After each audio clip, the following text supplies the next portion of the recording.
الفوز بالحياة صار سهل لأنه ما في منافسة. والله العظيم المنافسة معدومة، ما في منافسة، الكل صار ملهو، الكل تم تنويمهم مغناطيسيا. المنافسة سهلة، ما في منافسة، فلذلك الفوز سهل. والله العظيم اليوم الفوز سهل. كل المطلوب منك أنك بس تسيطر على مخك، تسيطر على تفكيرك، ما تخرب، ما تنحني، ما تطيح، تكون منضبط دائما بالشيء اللي أنت مستمر فيه، وبالنهاية بتوصل. هي مسألة وقت بس.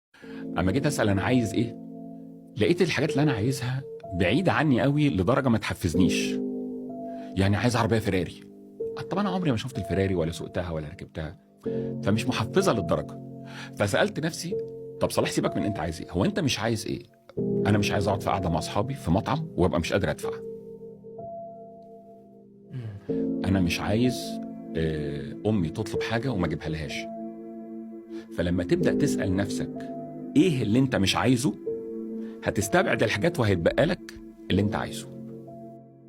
الثانوية عامة في مقولة تقول لو انت عاوز توصل لحاجة ما وصلتلهاش قبل كده لازم تعمل حاجات انت ما عملتلهاش قبل كده. فانت اصلا في ثانوية عامة وطول حياتك قبل كده اتعودت انك مش بتذاكر ولا بتطلع من الاوائل ولا بتعمل اي حاجة في حياتك، فانت ما بتذاكرش ولا بتجتهد ولا بتعمل اي حاجة. انت بقى دلوقتي عاوز تبقى دكتور او تحقق حلمك جوه ثانوية عامة، فانت المطلوب منك دلوقتي انك تذاكر وتعمل اللي عليك وتبذل مجهود 100 مرة قد اللي انت كنت بتبذله قبل كده، لان انت اصلا ما كنتش بتوصل، فانت دلوقتي عاوز توصل. فانت لازم لازم تعمل دلوقتي حاجات ما كنتش بتعملها قبل كده. لازم تذاكر، لازم تحل اسئله كتير جدا، لازم تزنق نفسك في الاوضه، لازم ما تلعبش، لازم تمنع نفسك وتحرم نفسك من حاجات كتير جدا كانت متوفره لك قبل كده علشان توصل وتحقق حاجه انت عمرك ما حققتها. فانت المطلوب منك دلوقتي انك تذاكر وتعمل اللي عليك وما ترحمش نفسك. الفتره دي هم شهرين اتنين، يا اما تطلع راجل قدام اهلك وقدام الدنيا كلها وتجيب المجموعه اللي انت نفسك فيه، يا اما خليك كده قاعد تلعب وتسكرول على النت، ومع الاخر هتلاقي نفسك ولا اي حاجه نتيجه ثانويه عامه. المحور اللي عليه الدور دلوقتي هي النتائج اللي محدش هيقول لك عليها. هو ايه النتائج اما استغل اصلا الحاجه زي الوقت الضايع؟ يعني ايه اللي ممكن يحصل في حياتي وازاي ممكن يكون هو سر الانجاز؟ خلينا نسيب شويه الكلام النظري ونسال سؤال مباشر: لو استخدمت الوقت ده صح ايه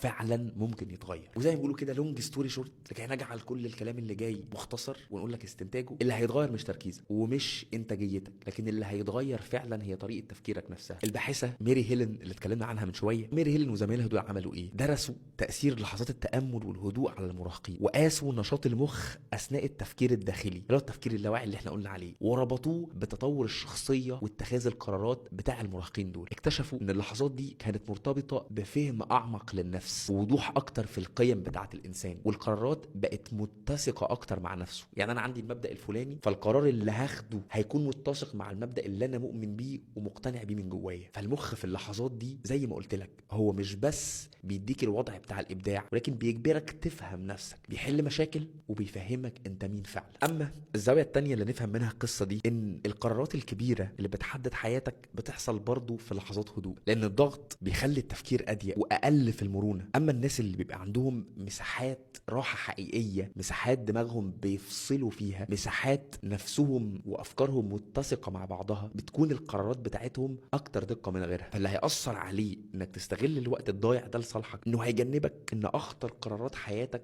ويمكن القرارات المصيريه ما تاخدهاش وانت تحت ضغط ودماغك مسحوله ومشتته في كل جانب. تطلع من مهمات تخش في هروب، وفي وسط ده بيعدي عليك لحظات مهمه محتاج تاخد فيها قرارات اكبر بكتير من القرارات اليوميه، وللاسف ممكن تاخدها وانت مضغوط وتاثر فعلا بشكل سلبي على حياتك. اكتشفوا كمان ان الوقت ده بيحميك من الانهيار الذهني، واعتقد دي اكتر مشكله بتقابلنا كجيل، ان احنا عندنا هشاشه نفسيه اكتر بكتير مما شفناها على اخواتنا الكبار يمكن او اهالينا. وفي دراسه عجبتني الصراحه قاسوا بين الضغط المستمر والحاله النفسيه، وتابعوا ناس بيدوا لنفسهم فترات راحه حقيقيه بعيدا عن التشتيت، مقابل ناس ما عندهمش المساحه دي، سواء لا اما شغالين طول الوقت او حتى ما بيدوش لنفسهم الفترات دي وبيهربوا في اي حاجه ممكن تشتتهم. واكتشفوا ان الناس اللي عندهم انفصال ذهني بيحاولوا يفصلوا، سواء بقى من خلال تامل او تمشيه او حاجات تانية هنقولها في باقي الحلقه، بيكون عندهم توتر اقل، بيرن اوت او احتراق نفسي بنسب اقل، والاهم والاغرب انه قدره اعلى على الاستمرار في المهام وفي في الاتجاهات اللي خدوها في حياتهم. فكأن الراحة دي مش رفاهية، الراحة دي هي وقاية، حاجة انت محتاجها عشان تحميك من انك تقع وانت ماشي في الطريق. ودايما ممكن نقلب الآية ان احنا نسأل السؤال بالعكس، هو ايه اللي احنا ممكن نخسره لو ما استغلناش الوقت الضايع بتاعنا؟ اعتقد وصل لك دلوقتي انه اكيد هيكون في تفكير سطحي، اوقات كتير هناخد قرارات متسرعة ممكن نندم عليها بعد كده، هتفضل حاسس بالضغط المستمر وانك في حلقات مفرغة مش عارف انت بتدور على ايه، وللأسف الاحساس الدائم بالتشويش ان في حاجة مش واضحة. ففهمي القصير ومن خلال الدراسات والابحاث اللي اتعملت انه مش كل اللي بيضيع وقت بيخسر، لو بيضيعه بالطريقة الصح. تاني، مش كل اللي بيضيع وقت بيخسر، في ناس بتخسر اما ما تسيبش اي وقت يضيع. لسه أنا ولكني مختلف عن زمان.